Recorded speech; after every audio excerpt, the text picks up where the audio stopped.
Hey everyone, welcome back to WCB Jazz Vinyl. The topic for today is Sonny Rollins A Night at the Village Vanguard, the Complete Masters. So this is a very recent Tone Poet triple disc edition that I'm super excited to talk about today. So before we dive in, as always, go ahead and hit like, hit subscribe to my channel. You can also hit that notification bell. It'll actually send, I think it sends you like a push notification every time I post a video, which don't worry, it doesn't happen more than like once or twice a week.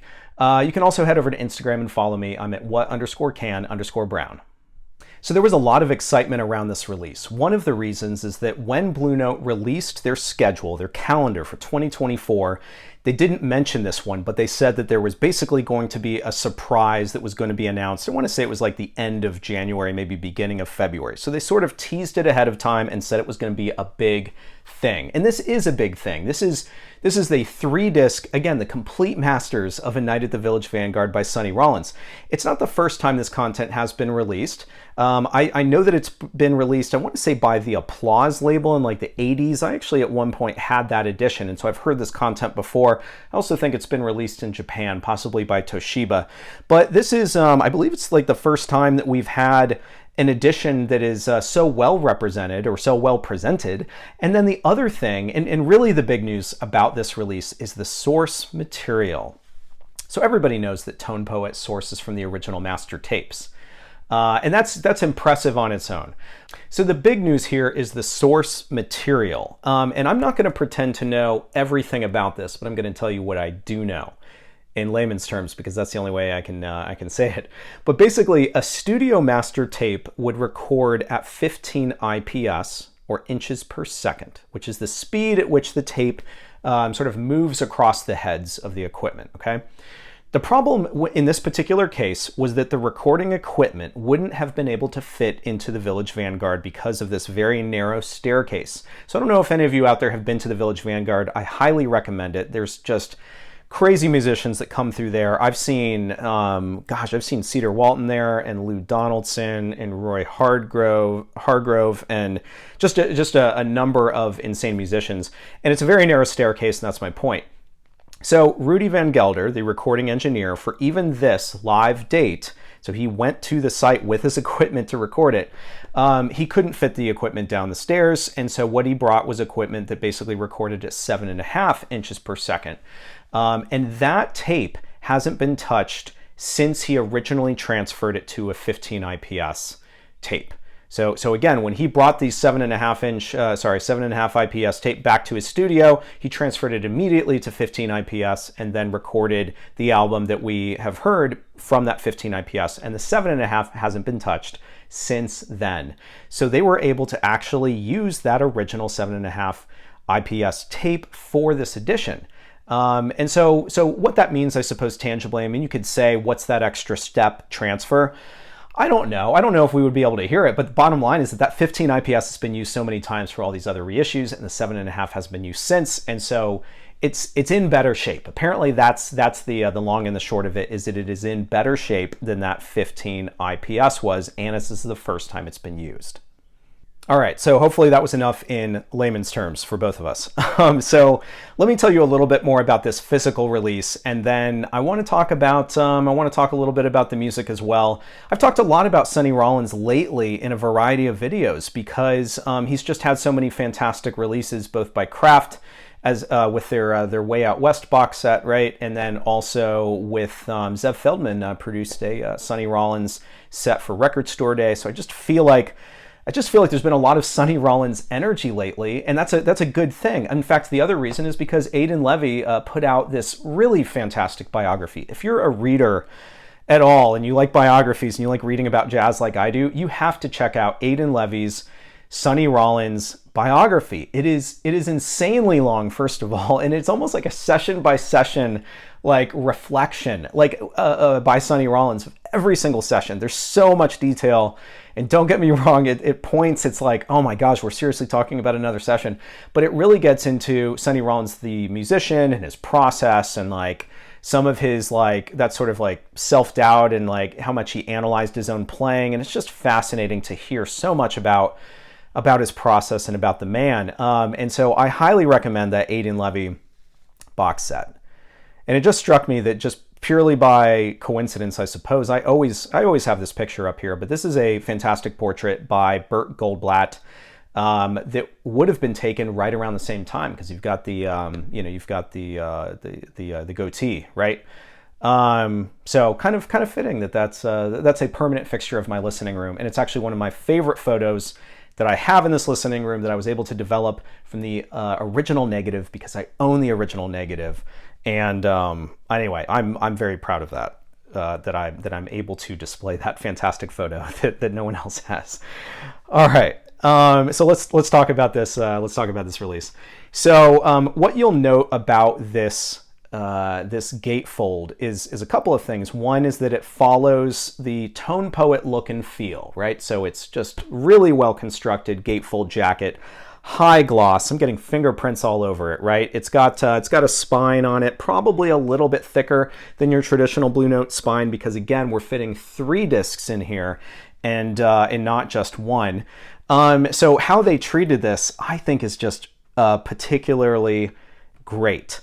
So if you're familiar with some of the other ways that this content has been released, and what I mean by that is that I mentioned like Toshiba has put out this in the past. What they did for some of these other volumes is that they actually changed the hue of the front. So volume 1 would always have this purple, because that is the original. In fact, here you go. This is the original album, and I'm fortunate enough to have an original pressing of well, what we are now calling, I suppose, Volume 1, but the original album, and so it matches that, and I think that they did a great job representing that.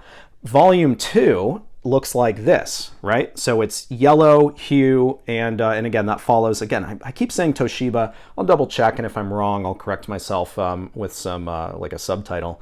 But then also you have some fantastic pictures in here, like you typically see with the Tone Poet.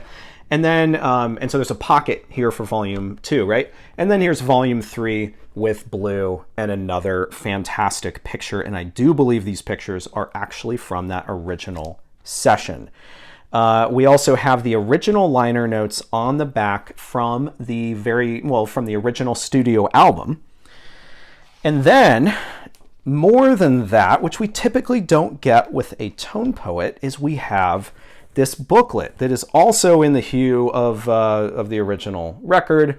And this is like really fantastic content in here. So there's a note by Joe Harley, the producer. There's some commentary or essays essentially by others. I think personally most exciting in this booklet, in addition to these fantastic pictures, again, all from the original session here, we also have an interview that Don Was, right, the president of Blue Note, completed with Sonny Rollins just in October of 2023. So this is fresh stuff.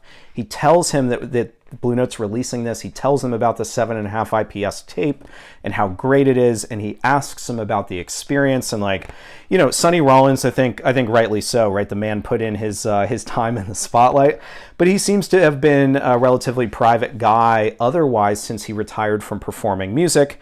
Which if you read that fantastic biography, you'll understand why he's so he wanted to be private, because he was very like sort of insular kind of guy. But I just think it's fantastic that they were able to get him on the phone to complete that interview, and it just really adds to this. I mean, let's be real. How many Tone Poets get put out where any of the musicians are still around? I mean, I just think that the fact that Sonny Rollins is even still with us is amazing. Whether him or obviously Ron Carter, but Ron Carter's younger than Sonny Rollins. But there's not many of these guys left, and I just think it's really fantastic to get them involved, get them excited about some of these releases. All right, so just a little bit about this release, and it's hard for me to talk about anything related to this and not be excited, because I just think it's fantastic. I'm so happy that they decided to release it in this format, complete master tapes, all of that. But just a few things that maybe at this point you probably are aware of, or if not, here we go. So what the liner notes describe about this record is that this is the first time that Sonny Rollins had performed live on tape as a leader. So in fact, I don't even know this. I think this is the first time he actually performed in public. So independent of it being recorded, this is the first time he appeared in public performing as a leader. And so there's something to celebrate there. The other thing is that this is the first time that there was ever a live performance recorded at the Village Vanguard. And since then, my gosh, there's been so many recordings that that have been made there, and it's because it's a great venue. It's a great venue to hear it in person live. Every time I go to New York, every single time I at least go to one show at the Vanguard, if not two. In fact, back in the early 2000s, I used to be able to go, and I would see again like guys like like Lou Donaldson. You'd go for the early show, you wouldn't even have to stand up from your seat. The waitress or waiter would come by and be like, hey, here's your check. And you'd be like, no, I'm going to stay for the second set because I want to. And then you just order another drink and you wait, and you get to hear the same band perform again, and they would never play the same set, So it's like amazing, even for me, because I'm a young guy relative to obviously the heyday of the Vanguard, but that venue is still just doing amazing things. So anyway, this album represents a few firsts, both for Sonny as well as for this venue. It's also, I think, exciting because this is one of those albums that represents the format of the piano-less quartet, right? So Sonny Rollins had been doing quintets and he'd been doing quartets, but this is the Sonny Rollins trio, right? So this is a trio similar to what he did with Way Out West, which was on Contemporary, right, as well as other records. And I think that this format is fantastic because it highlights Sonny Rollins' artistry so well. The absence of the piano means that the chord changes aren't as much like sort of being hammered into his brain while he's playing, and it allows him to be a little bit more, I think, innovative, a little bit more creative with his playing, and just not be as encumbered. Now, don't get me wrong, you have a bassist here, right? So there are chords. You also have a drummer here, so there is rhythm. So it's not like it's free jazz. I'm not saying that. But what it feels like is that Sonny Rollins is able to kind of like explore more. And, this is a guy who, when he soloed, was known for playing for like a solid hour. He would just kind of go off and like just play a solo for a solid hour, and he had the chops to do it. This is not that, because he's playing for, a small club audience, and there's a number of tracks on here. But again, it just it's Sonny Rollins, I think, at his creative best. So there are a couple of lineups on here, and in fact, I think really just two, right? So there's Sonny Rollins with Wilbur Ware and Elvin Jones that makes up the majority of the original album. Then you also have, from like an afternoon matinee sort of session, Donald Bailey and Pete LaRocca subbed in for Wilbur Ware and Elvin Jones. And that crew, that lineup only recorded 2 tracks across all 3 discs, okay? So most of it is Sonny Rollins with Wilbur Ware and Elvin Jones. And as far as the track list, there are a number of standards, right? Sonny Rollins was such a fan of the American songbook, knew that stuff backwards and forwards. And if you look at the track list on this record, what you'll see is a number of standards. And then you'll also see some originals, right? You've got Sunny Moon for 2, which is fantastic. You have, but you also have, again, some of those standards, Softly as in a Morning Sunrise and A Night in Tunisia, etc. Now, you also do have some repetition here, which means that when he was recording in this, at the venue, he and the recording crew were very aware that that they were going to have to do a couple of takes of some of these songs. In fact, a couple of takes of a lot of these songs, in order to make sure that they had like a usable take or the best take. Like it really feels like they recorded this live date as if it was a studio session, right? Like they were trying to get perfect rather than documenting everything that this show was about. And if that was the case, and it must have been the case because there's multiple versions of these tracks, what it also means is that the audience was aware it was being recorded as well, and they were particularly sympathetic. So in contrast to Bill Evans' Sunday at the Village Vanguard and Waltz for Debbie, right, which were both recorded at the Vanguard, where you have constant audience chatter and clinking of glasses, that is not this. The audience is very quiet. Now, Sonny Rollins does introduce his tracks, and he has a little bit of banter with the audience, but you don't hear, hear people yelling or chatting over the music or anything like that. And so, I don't know because I wasn't there, right? But I think it was because because the audience must have been aware that this is being recorded and they were probably told to be quiet. All right, so I'm not going to do a track-by-track comparison at all, just because I personally find, and you probably got this if you listen to my commentary from that Zev Feldman, Sonny Rollins release for Record Store Day. I think a lot of the magic in hearing Sonny Rollins live is hearing his creativity. I already mentioned that. And so in this kind of live format, he really does explore more than on the more rigid, I think, studio sessions. And so, you know, yes, you do have multiple versions of a number of the tracks here across the 3 discs, but what you really get a sense of is how Sonny's playing changes and how he reinterprets, you know, even melody lines, like how he phrases them differently, but then certainly the solos. I mean, I don't know that the man ever played the same, even slightly the same solo twice, right? So I personally get just a ton of enjoyment of hearing these multiple versions, to the extent that you barely even are conscious that it's another take of the same song, except for obviously the head or the opening melody. And so there's so much to enjoy across all 3 discs, despite the fact that there's a couple of versions of a number of these songs. So what I would say about the music, though, outside of being like uber critical or talking about, you know, track by track comparisons to that original, right? What I will say is that the cymbal work here, and Elvin Jones just really smashes those cymbals throughout, is that they're a lot more crisp. You hear a lot more of the sustains, and probably because it's not as compressed as that original mono might have been, and they do sound louder. They do sound louder as a result. And I'm sure that that's probably what was representing and what best reflects the actual in-person kind of experience of hearing the music, right? Because that's what was on the original 7.5 IPS tape. So whereas the original, the cymbals are not quite as loud, and therefore you just hear Sonny, you know, more. Now here's the thing: it's not like you're losing any bit of Sonny Rollins in this Tone Poet edition. He is every bit, you know, sort of front and center, and then you hear bass and drums otherwise. But I'm just saying, like, the cymbal work is just, gosh, is it really in your face. Now, one of the technical notes that the folks at Blue Note and Tone Poet referenced in this little booklet is that there is actually a little bit of distortion that is audible, by the way, with especially Elvin Jones's drums and his cymbals. And so that does come across a little bit, but I personally don't think that it's terribly distracting. It's not like it's dropouts or anything like that. And here's the thing: there's so many of these Blue Note sessions that with the energy you do get a little bit of distortion even on the originals, right? Whether it's Lee Morgan's trumpet or what have you. So I didn't think that this issue was really an issue. It's just that it is audible and they reference it in the booklet. But I still think the idea is that they're representing the original recording as best they can. But you're going to hear a lot of Elvin Jones's drums here. Like, you just are throughout the entire thing, but especially the first disc. Maybe I just got used to it after the first disc.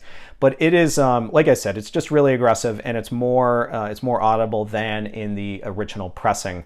Otherwise, I don't want to sound like a broken record, pun intended, but Sonny Rollins, you know, he sounds fantastic on both. I think the Tone Poet edition does a great job of representing his sound and the sound of the original in every other way, I would say. So the bass is still very audible. Sonny Rollins is obviously, again, going to be the most prominent voice here.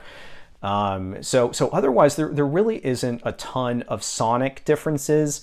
The real win here is that it's such a clean presentation of what that original recording sounds like. I mean, it's really difficult to find an original pressing that's going to sound as clean, and mine does sound very clean. Again, I have a very nice copy that I'm happy to have, but having all of this additional content, not having even an ounce of crackle or anything like that across the entire 3 discs, I think is amazing. And I think that it was particularly well timed, and one of the reasons for my delay in talking about this triple disc release is because everything that was going on in this listening room, right? Like, I was breaking in cartridges and getting a new turntable and moving things around, and I wanted to talk about this release probably a month ago, but I haven't been able to. With all of these changes, it just feels like this album sounds even better. I just think it's fantastic. So I don't exactly know what more you might want from me in terms of commentary about this. I think generally speaking, all people want to know is whether I like something or not, and maybe there's fewer people that want those track-by-track comparisons.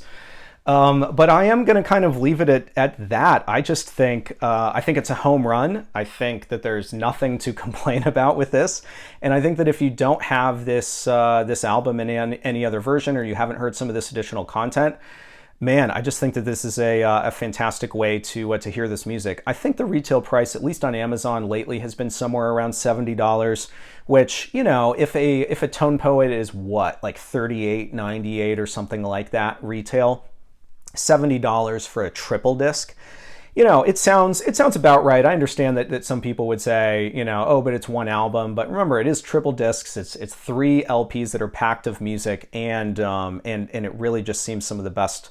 This is probably the best way that you can possibly hear this music is this edition. So, you know, this thing is a strong recommend from me, and I personally think that, you know, what Tone Poet has done with the original sort of complete masters of Blue Train, what they've done here with Sonny Rollins' A Night at the Village Vanguard, I think that this is really, really encouraging that they're going through the effort to tackle some of these editions and present, you know, all the material in the best way possible.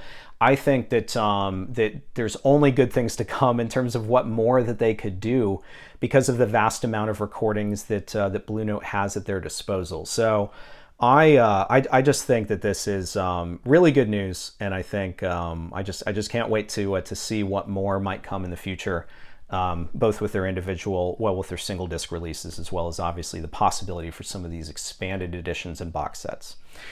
So that's it for me today. Thanks, everyone. I appreciate it. I'll see you next time.